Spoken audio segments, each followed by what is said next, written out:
Hello, in this video I'm going to show you how to locate the battery in Toyota RAV4.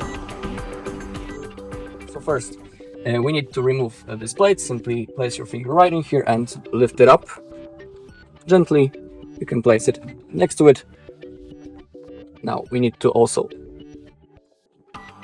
take off that small plate. We can also lift up this bar and place it next to other stuff.